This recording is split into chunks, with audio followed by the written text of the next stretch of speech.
Pues buenas tardes a todos y muchísimas gracias por la invitación, por estar aquí. Lo más importante en una plática es que cada uno de ustedes piense en una pregunta, aunque no la haga, porque eso hace que estén tratando de entender qué está diciendo la persona que está hablando, los mantiene despiertos y al final resulta que la persona que da la plática se le olvida decir muchas cosas y en el momento en que le hacen una pregunta, muchas veces va a contestar otra cosa que se le había olvidado decir.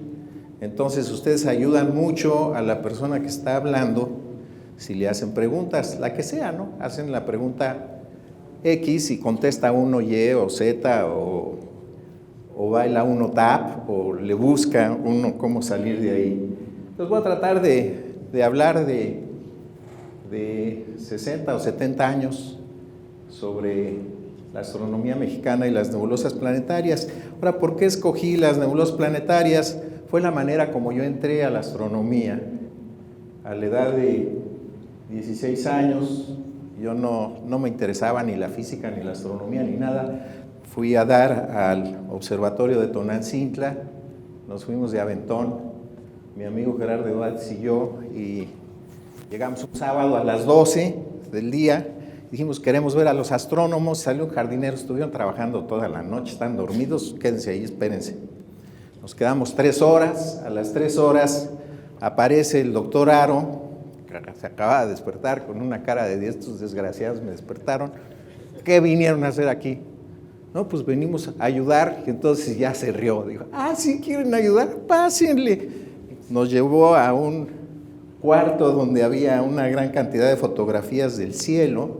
En cada placa había como 400 pequeños espectritos en absorción de estrellas. Nosotros no sabíamos ni qué eran los espectros, ni las estrellas, ni nada. Nos decía, miren, en cada una de estas placas va a haber 1 o 2 espectros diferentes que van a tener líneas de emisión en lugar de líneas de absorción. Y las líneas de emisión vienen de nebulosas. Y pues nos llevaba como 2 horas cada placa, veíamos todo y encontrábamos 1 o 2 de esos objetos y nos íbamos de aventón los fines de semana desde Ciudad de México a Puebla durante varios meses y al final de 6 meses, 8, llegamos con el doctor Aro. Doctor, ¿qué? Pues encontramos como 100 objetos. Digo, bueno, pues esa es la primera parte. Dice, ahora tienen que ir a los catálogos a ver si alguien ya los había encontrado antes, porque si ya los encontraron antes no han hecho nada. Entonces nos metimos y de los 100 que teníamos, 10 no estaban en los catálogos. Yo dije, oiga, doctor, ¿qué? Pues hay 10 que no están en los catálogos. No, pues a ver si publican una nota. Entonces hicimos una pequeña nota con el pedacito de un mapa, la coordenada, los numeramos del 1 al 10, y pasa por ahí un doctor checoslovaco que estaba haciendo un catálogo de nebulosas planetarias. Entonces ya había pasado un año, ya teníamos 17 años. Tomó estos 10 objetos, los metió en el catálogo y les puso objetos Peinbert Pattis. Dije yo, no, bueno, pues sí, aquí ya publica uno y los objetos tienen su nombre y yo andaba por puros 6 y 7 en primero de carrera. Dije, no, pues necesito entender qué son estos objetos. Hay que estudiar matemáticas, estudiar física y de ahí me vino la vocación. Yo dije, esto es como buscar tréboles de 4 hojas. Si busca uno y encuentra uno un trébol de 4 hojas y le ponen su nombre y sale publicado y todo, dije, pues aquí está el pan. Y me seguí ya por ahí, pero vamos a ver qué son las nebulosas planetarias, que yo no sabía. Y me pasan, eso es. Entonces, ¿qué sucede con el universo? Está lleno de gas, la galaxia está llena de nubes de gas y de repente por fuerza gravitacional una de estas nubes de gas se empieza a contraer, son estas flechitas. Cuando se contrae una nube de gas, la mitad de la energía gravitacional que se libera se va a encalentar el gas y la otra mitad se radia. Esto sale de las ecuaciones y va uno más o menos aprendiendo cómo se hace. Y cada vez el gas inicialmente está a menos 240 grados Kelvin o algo así, pero conforme se va haciendo pequeña, la nube se va calentando el centro por la energía gravitacional así ganada, hasta que llega un momento en que el centro alcanza 15 millones de grados centígrados. Y en ese momento empieza la estrella que se formó así a transmutar hidrógeno en helio. 4 partículas de hidrógeno forman una de helio y resulta que las 4 de hidrógeno pesan más. Entonces, ¿qué le pasa a la masa que no se fue en helio? Se multiplica por c cuadrada, nos dice Einstein, y da energía. El Sol en este momento está produciendo 10 a la 38, un 1 y 38 ceros después, átomos de helio por segundo. Cada reacción nuclear produce 4 por 10 a la menos 5 ergs. Es una mosca para volar, necesita pues más de un erg. O sea, si la mosca tuviera reacciones nucleares adentro, necesitaría estar produciendo 10 a la 5 o 10 a la 6 átomos de helio para tener la energía si la sacara de ahí. Pero el Sol lo hace 10 a la 38 y esto hace que el Sol, la superficie del Sol, emita 4 por 10 a la 33 ergs por segundo. En el momento en que se produce esta energía, también hay una presión debido a la temperatura interna del Sol que se nivela con la fuerza gravitacional de atracción.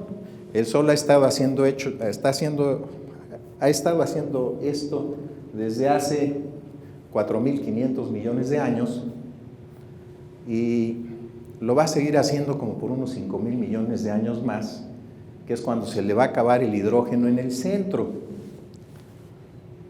Entonces, cuando se le empieza a acabar el hidrógeno en el centro, las partes externas del Sol, en el interior, se van a seguir contrayendo, pero ya no va a haber hidrógeno, entonces no va a haber energía nuclear que mantenga las capas externas, pero como se va a hacer el núcleo cada vez más chico, va a perder energía gravitacional que se va a encalentar el núcleo va a subir a una temperatura de 150 millones de grados centígrados y va a empezar a transmutar el helio en carbono. Esto va a suceder dentro de 5.000 millones de años más o menos. El núcleo se va a volver muy pequeño, mucho más denso, mucho más caliente, se va a subir de 15 millones a 150 y el Sol se va a convertir en una estrella gigante roja, como Betelgeuse, por ejemplo, y el tamaño del Sol va a alcanzar más o menos la órbita de la Tierra. Entonces, si a ustedes les preocupa el futuro de Mercurio o de Venus, el Sol se los va a tragar dentro de 6.000 millones de años, 5.500 millones de años. La Tierra la va a librar porque el Sol va a perder como el 20% de su masa que la va a lanzar al medio interestelar. Y aquí tenemos, según el artista que está dibujando, lo que cree que va a pasar. Tenemos aquí una estrella enana blanca y tenemos una envolvente que se va hacia afuera.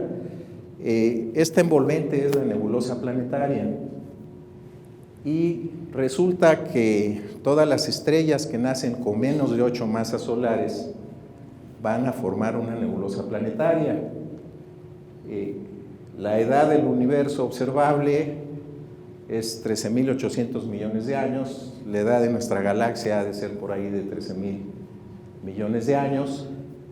Entonces, nada más las estrellas que nacieron con más de 0.8 masas solares han podido llegar a esta etapa. Las que nacieron con menos todavía están transmutando hidrógeno en helio en su interior. Y aquí lo interesante, o una de las cosas interesantes de estos objetos, es que lograron transmutar parte de su helio en el centro en carbono. Y si se acuerdan de la primera plática, la doctora Gaposchkin tenía razón. Las estrellas se forman casi de puro helio y hidrógeno. Luego llegaremos a ese punto más adelante. Y al transmutar helio en carbono, estos objetos están empezando a producir carbono Y para no hacerles el cuento largo, el 90% probablemente del carbono que tenemos en nuestros cuerpos viene de nebulosas planetarias. Entonces, a la hora de que hagan su árbol genealógico, papás, abuelos, tatarabuelos, hay que poner una nebulosa planetaria porque la gran parte de sus átomos de carbono de ahí vienen, la mitad de los átomos del carbono, 50%, el 90% del nitrógeno y como el 5% del oxígeno.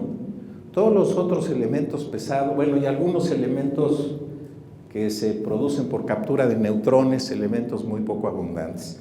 Los demás elementos abundantes se producen por explosiones de supernova. No vamos a hablar de supernovas hoy, pero las supernovas son las responsables de la otra mitad del carbono y del hierro, el silicio, el calcio de sus cuerpos.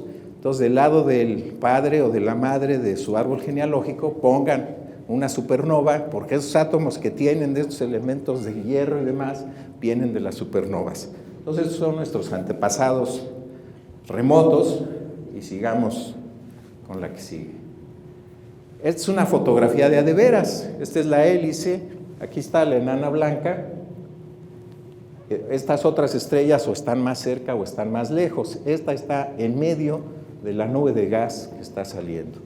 La nube de gas nosotros la observamos con un prisma. Vemos estas líneas de emisión que estábamos nosotros buscando y que no sabíamos qué eran. Nada más detectábamos 2 o 3 líneas de emisión, pero con un buen espectrógrafo puede uno detectar 100 o 1000 o 10,000 líneas de emisión de una gran cantidad de elementos. Y el estudio de estos objetos es central para hacer modelos de evolución química de las galaxias, de cómo va cambiando la composición química de las galaxias con el tiempo. Entonces, lo que les he dicho más o menos es que tenemos una nube. Esta nube está a menos 240 grados centígrados, se contrae, la parte central se vuelve muy caliente y alcanza a tener 15 millones de grados centígrados, empieza a transmutar hidrógeno en helio, y cada una de estas figuras son 100 millones de años para el Sol, y después de como 10,000 millones de años produce una gigante roja. Esta expulsa las cáscaras externas, y esta sería una enana blanca que ya no tiene fuentes de energía y poco a poco se va a ir enfriando. Aquí está uno de los objetos que descubrimos nosotros. Esta es Weinberg Batis 8 o algo así, y aquí se ve sensacional porque es una fotografía del telescopio espacial Hubble.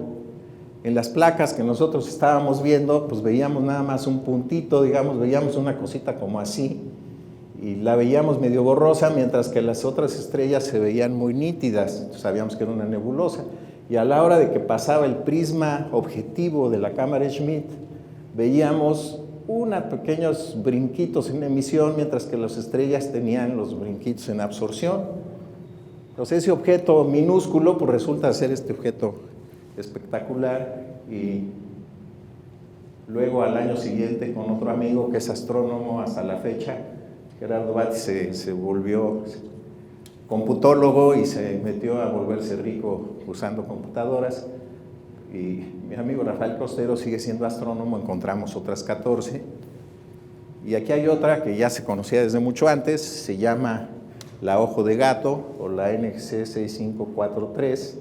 Y le pueden ustedes cambiar los filtros y sale y se ve diferente. Y ven ustedes que tiene una gran cantidad de capas que salen. Hay algunas nebulosas planetarias muy bonitas. Bueno, ¿y qué es lo que han hecho los astrónomos mexicanos con estos objetos? La que sigue. Esta es otra nebulosa planetaria. Y aquí cualquiera diría que esta cáscara viene de esta grandota, pero no viene de la chiquita que está aquí. Esta es la que se está volviendo enana blanca. Esta otra, dentro de unos miles de millones de años, va a aventar otra nebulosa planetaria. Y esta de acá, o está más adelante o más atrás, no tiene nada que ver.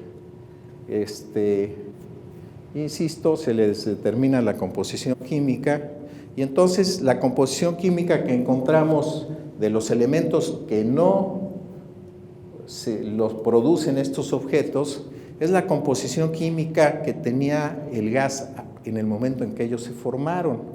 La abundancia de neón, de argón, de hierro que había en el medio interestelar. O sea que si observamos objetos muy jóvenes de este tipo, estamos viendo cuál era la composición del gas de la cual se formaron. Pero si son objetos muy viejos, vamos a encontrar la composición química que tenía el gas en el momento en que se formó la galaxia. Esto va a ser importante más adelante. La que sigue, por favor. Aquí tenemos el plano de la galaxia y estos son resultados del doctor Guillermo Haro, que publicó en 1950, pues nos va muy atrás. Es la nube mayor de Magallanes, la nube menor de Magallanes, el plano de la galaxia. Y en esas épocas se creía que el centro de la galaxia estaba como a 30 grados de distancia de donde está. ¿Por qué? Pues porque esto está lleno de polvo y no podemos ver el núcleo de la galaxia bien. Entonces, donde se veía más bulto, no sé, a lo mejor por aquí decían, no, pues aquí debe estar el centro. Y ya después, con observaciones de radio y con los resultados de las nebulosas planetarias, se encontró que el núcleo estaba corrido 30 grados. Esto hizo que se modificaran las coordenadas de latitud y longitud galácticas. Se modificaron por ahí de 1950 o 52, y hay todavía la notación antigua, decía L1 romano, B1 romano, y luego L2 romano, B2 romano, que era la nueva. Y ahora ya se conoce muy bien dónde está el núcleo de la galaxia, porque se puede observar en rayos X, en ondas de radio, en fin. Entonces Haro dijo, bueno, el centro está en otro lado. ¿Y por qué? Porque es más fácil observar el hemisferio, el centro de nuestra galaxia, desde el sur que desde el norte. Entonces los americanos habían encontrado casi todas las planetarias en la parte norte de la galaxia, pero no habían estudiado a fondo la dirección hacia el centro. El centro de la galaxia está como a menos 30 grados, los observatorios americanos están en más 37, más 40, entonces queda muy bajo en el cielo y los telescopios, cuando están los objetos muy bajo, no se observan bien o no se observan. Entonces Haro encuentra como 100 o 200 nebulosas planetarias aquí, y la ventaja de las nebulosas planetarias, al ser un poco más viejas que las otras estrellas, están un poco arriba del plano. El plano tiene el polvo y el gas y donde se están formando estrellas, y las planetarias están un poco más arriba, y encontró que había un montón y el centro de ese montón estaba en otro lado, que era el centro de nuestra galaxia. Que sigue, por favor. Bien. Una vez que,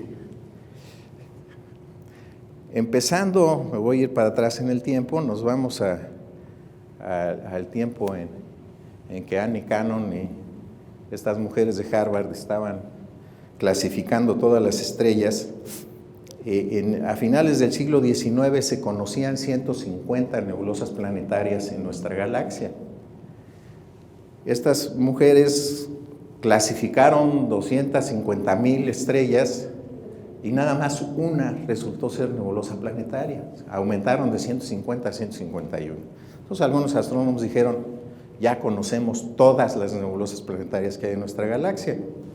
Entonces vino otro astrónomo americano que se llamó Rudolf Minkowski, y él utilizó el telescopio de Monte Palomar, las cámaras Schmidt del Monte Palomar, y barrió el plano de la galaxia sin llegar muy bien al centro, y encontró como 100 más, 150 más, y dijo, bueno, ya son todas. Otra vez dijo, no era cierto que eran 151, sino son 300.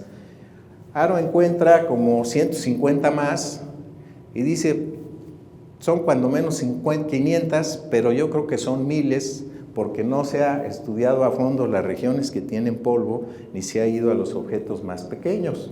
Entonces resulta que ahorita se conocen 3,000 nebulosas planetarias en nuestra galaxia, o sea, Haro tenía razón, y se sabe que hay como otras 5,000 que no hemos encontrado, que son o muy débiles porque ya son viejas o están muy metidas en nubes de polvo y no las podemos observar. Ahora, todas las planetarias, la mayoría de las planetarias están en el plano de la galaxia y nacieron de estrellas que tuvieron como 2 masas solares, 3, 4, 5, 6, 7, 8. Sin embargo, hay 2 o 3 o 4 planetarias, ya lo encontró la primera, que están, o la segunda, que están en el halo de la galaxia. El halo de la galaxia se formó primero que el plano de las estrellas del halo. Las estrellas del halo tienen edades de 13,000 millones de años y entonces la composición química del halo se acerca mucho a lo que se llama la composición primordial o primigenia, que fue el resultado de las reacciones nucleares que se dieron en el momento de que empezó la expansión del universo, que se le llama la gran explosión. Resulta que durante la gran explosión se forma el 75% del material termina como hidrógeno, el 25% queda como helio y no se pueden producir los demás elementos porque cada que se separan los objetos entre sí por un factor de 2, la temperatura del universo disminuye a la mitad. El hidrógeno y el helio se forman a partir de los primeros 4 minutos de iniciada la expansión. A los 4 minutos la temperatura disminuye como a 800 millones de grados y cesan las reacciones nucleares y no es posible, la densidad es relativamente baja, no es tan alta como en las estrellas, el centro de las estrellas, y no es posible pasar del helio al carbono. El universo se sigue enfriando. A los 380,000 años de edad, la temperatura del universo se vuelve como 3,000 grados y el universo se vuelve transparente. Al volverse transparente, podemos ver todas las partes del universo. Antes no, es como si estuviéramos metidos dentro de una nube, no podemos ver lo que hay afuera. Cuando se vuelve transparente sí se puede. Y ahorita sí podemos ver las galaxias que se están formando en todos lados porque el universo es transparente. El universo se ha seguido expandiendo y ahorita la temperatura de la radiación de fondo es de 2.7 grados Kelvin, menos 270 centígrados. Ya regresaré a todo esto que les dije, si no quedó claro no se preocupen. Lo importante es que los objetos que se formaron en el halo no tienen elementos pesados porque son muy viejos, vienen de estrellas de 0.8 o 0.9 masas solares que se formaron hace 13,000 millones de años. Entonces Aro dijo, bueno, él se preocupó, se decía que las galaxias, la gran mayoría eran elípticas y que las más lejanas deberían de ser rojas, y se dedicó a buscar galaxias azules y encontró un montón, y aquí encontró una galaxia azul, Aro 3, en la dirección de los polos, pero al buscar estas galaxias azules encontró una nebulosa planetaria, y aquí tenemos otra galaxia, la estamos viendo aquí rojo porque es un filtro en H-alfa, es una galaxia también de muy baja metalicidad, igual que la anterior, que tiene casi puro hidrógeno y helio, la anterior también tiene casi puro hidrógeno y helio. Y aquí el asunto es que si nosotros podemos encontrar cuál era la abundancia primordial de hidrógeno y helio, no solo podemos tener un pilar que apoya la teoría de la gran explosión, sino también podemos decir cuánta masa tiene el universo. Que sigue, por favor. Esta es la galaxia que menos estrellas ha formado del gas que tiene. El 2% de su masa son estrellas, el 98% es gas, y la composición química del gas se puede encontrar por las líneas de emisión y se encuentra que aproximadamente el 75% es hidrógeno y el 25% es helio. Así que, y aquí tenemos los 5 objetos mejor estudiados para determinar el helio primordial, y está la galaxia Aro 29, que la encontré en la dirección del polo. Estas galaxias son galaxias cercanas, irregulares todas ellas, Y a la hora de promediar, este es el helio por unidad de masa. Estas galaxias tienen 25%, un poco más, todas ellas. Estos hay como 13 fuentes de error que no discutiré, que es estos más o menos de acá. Pero luego tiene uno que corregir porque sí tienen un poquito de oxígeno. Entonces dice uno, bueno, ¿qué tanto? Sabemos que por cada 3 gramos de helio se forma como 1,5 de oxígeno, y entonces al medir el oxígeno podemos saber cuánto formaron las estrellas. Restamos ese helio y tenemos el helio primordial y da 24.77%. Este resultado es nuestro. Aquí colaboró mi esposa y colaboró mi hijo y colaboraron otro conjunto de astrónomos también para que llegáramos a este valor del 24.7%, y una astrónoma italiana, Valentina Luridiana. Que sigue, por favor. Y aquí nos lleva ahora a que, bueno, y esto de que sepamos cuál es el helio primordial, de qué nos sirve y qué podemos hacer. Para encontrar la masa del universo, pues decimos, bueno, pues pesamos todo y dividimos entre el volumen, o multiplicamos por el volumen o por la densidad, encontramos la masa. Es difícil, pero se puede demostrar que si nosotros vemos la distribución de temperatura de la radiación de fondo, podemos encontrar cuánta masa tiene el universo. Y este es un resultado del satélite Planck, probablemente.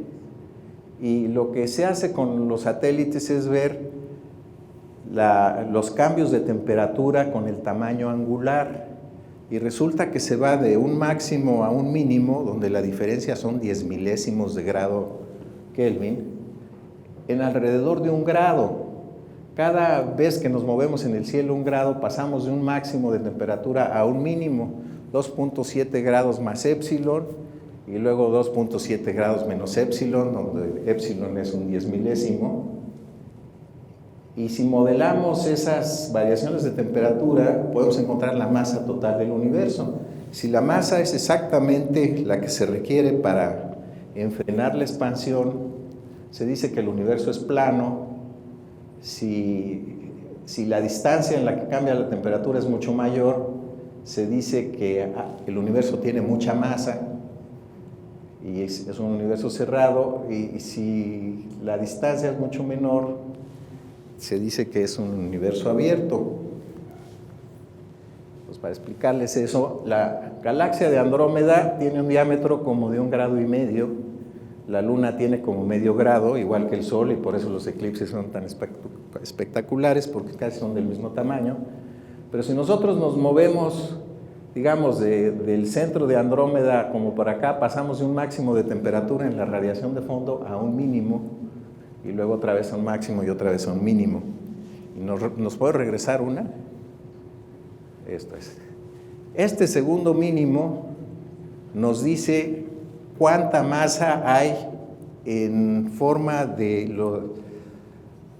los átomos de la tabla periódica de los elementos, y resulta que es únicamente el 5% de lo que se requiere para tener un universo euclidiano o plano, que es en el que vivimos. O sea que lo que estamos formados todos nosotros y todo lo que hay aquí es nada más el 5% de lo que hay en el universo. Y la determinación del helio que hacemos nosotros es totalmente independiente de la de temperaturas y coincide con este segundo máximo que nos lleva a la abundancia total de la materia de otra manera. Entonces, para decir esto en palabras más breves, hay 3 pruebas a favor de la teoría de la gran explosión. Una, que el universo está en expansión. Esto se descubrió entre 1926 y 1929. La segunda es que existe la radiación de fondo, que la descubrieron Penzias y Wilson en 1965.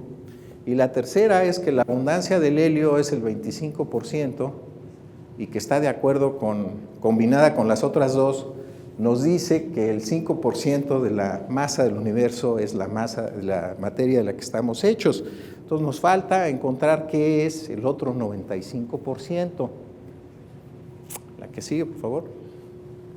Otra más. la que sigue de esta, pues resulta que el 25% es materia oscura. Déjenme ver, 23 y 5, 28. El 28% es materia oscura. 28 y 5, el 27% es materia oscura. Aquí tenemos una galaxia muy cercana a nosotros y detrás de esta galaxia, muchísimo más lejos, 2 o 3 veces más lejos que esta galaxia, hay otra azul acá atrás. Esta galaxia azul está siendo amplificada por la masa de esta galaxia y nosotros la vemos como un círculo en la dirección de esta galaxia. Lo que nos dice es que esta galaxia, además de la materia luminosa, tiene como 5 veces más de materia en forma de materia oscura. Y toda esta masa produce un lente gravitacional de Einstein que nos dice que existe esta materia oscura. No sabemos qué es. De las materias oscuras, lo único que conocemos son los neutrinos y tienen muy poquita masa, no es suficiente. O sea, hay un conjunto de partículas desconocidas que los que las encuentren les darán el premio Nobel en su momento. Y si sumamos la materia oscura con la materia de la tabla periódica de los elementos, tenemos el 30% que se requiere para vivir en un universo plano. Pero la radiación de fondo nos dice que tenemos el 100%. Entonces nos falta un 68%. Que ¿de dónde viene el otro 68%? Vamos a ver, ¿qué sigue? Resulta que si nuestro universo no tuviera nada de masa, ahorita estamos nosotros aquí, nosotros vemos, podemos determinar el futuro del universo. Esta es la distancia entre dos galaxias, llega a un máximo y luego disminuye. Si nuestro universo es muy masivo, va a llegar a un radio máximo y luego se va a contraer y luego se va a expandir a lo mejor y tendríamos un universo cíclico. Pero resulta que lo que se descubrió hace 12 años o algo así es que el universo se está acelerando. O sea, la masa del universo no está enfrenando la expansión, pero por otro lado tenemos suficiente masa. Estamos en una situación en que tenemos una masa muy grande y queremos saber de dónde viene lo demás. En lugar de que se esté enfrenando el universo, que es lo que uno diría si hay algo de masa, se está acelerando. O sea, cada vez se aleja más rápidamente. Y pues ese es un problema todavía más difícil que el de la materia oscura, o más extraño, y me lleva a una paradoja de Einstein. Einstein en 1917 decía la pregunta que no le hacen los adultos a los que están hablando, pero los niños a veces sí. ¿Por qué si las manzanas se le cayeron a Newton encima y lo chipotearon todito y demás, por qué las galaxias, dice Einstein, no se nos han caído encima? Y entonces Einstein le pensó y dijo, la fuerza de gravedad es atractiva para los objetos que están muy cerca, pero para los objetos que están muy lejos debe de tener una componente de repulsión. Y entonces esto compensaría a la fuerza de gravedad de atracción y tendríamos un universo estático. Y él quería un universo estático para que viviera mucho tiempo el universo. No le gustaba la idea de que el universo había empezado en un momento y le parecía que era poco general. Estuvo muy contento Einstein con esto, hizo sus ecuaciones, metió una lambda en sus ecuaciones del campo que se llama la constante gravitacional. Y en 1929 le fueron con el chisme de que los astrónomos dicen que el universo está en expansión. Entonces Einstein dice, no, pues si está en expansión ya no es necesaria mi constante cosmológica. He cometido un error del tamaño del mundo, la constante cosmológica es el mayor error de mi vida, y se murió en 50, pues por ahí. Y en 1998 los astrónomos se dedicaron a buscar distancias de galaxias lejanas y empezaron a encontrar puntos por aquí que implicaban que el universo se está acelerando. Y la mejor explicación que existe para esa aceleración es que la fuerza de gravedad a grandes distancias tiene un efecto de repulsión y que esto hace que las galaxias muy lejanas de repente se van a salir del universo observable. Y en un futuro muy lejano nos vamos a quedar nada más con la galaxia de Andrómeda. Y la galaxia de Andrómeda, además, en un futuro muy lejano va a chocar con la nuestra y se va a quedar una sola galaxia. En fin, siempre y cuando esta constante cosmológica sea constante y no varíe con el tiempo. Se puede ir a cero y entonces el universo se volvería a contraer. Cosa de que, en fin, estos son problemas ya de cosmología. Y a ver la que sigue. Entonces, ¿qué es en lo que estamos? El 5% de la masa del universo se debe a átomos, de lo que estamos hechos nosotros. Y esto lo conocemos muy bien, sabemos todo eso. El 27% se sabe a materia oscura, son partículas elementales que desconocemos. El 68% a energía oscura, que a lo mejor es esta constante de repulsión gravitacional de Einstein. Y además, todo esto viene de la radiación de fondo, pero ha sido apoyado por observaciones directas. La abundancia primordial de helio que obtenemos de las nebulosas planetarias y de las regiones que no han formado muchas estrellas, de los lentes gravitacionales, encontramos que la materia oscura en efecto es el 27%, y la distancia a supernovas lejanas nos dice que el universo se está acelerando, lo cual nos pide la energía oscura. O sea, tenemos cuando menos dos maneras diferentes e independientes de reforzar estos tres resultados. Entonces, en esto está ahorita la cosmología. Einstein, su gran error resulta su gran acierto y sigue siendo un gran científico. Y nosotros nos metimos al asunto de la abundancia primordial del helio, que coincide con la masa observable, y ahí andamos. O sea, nada más sabemos qué pasa con el 5%, y el otro 95% pues está para las nuevas generaciones, para que nos expliquen de qué se trata. Muchísimas gracias.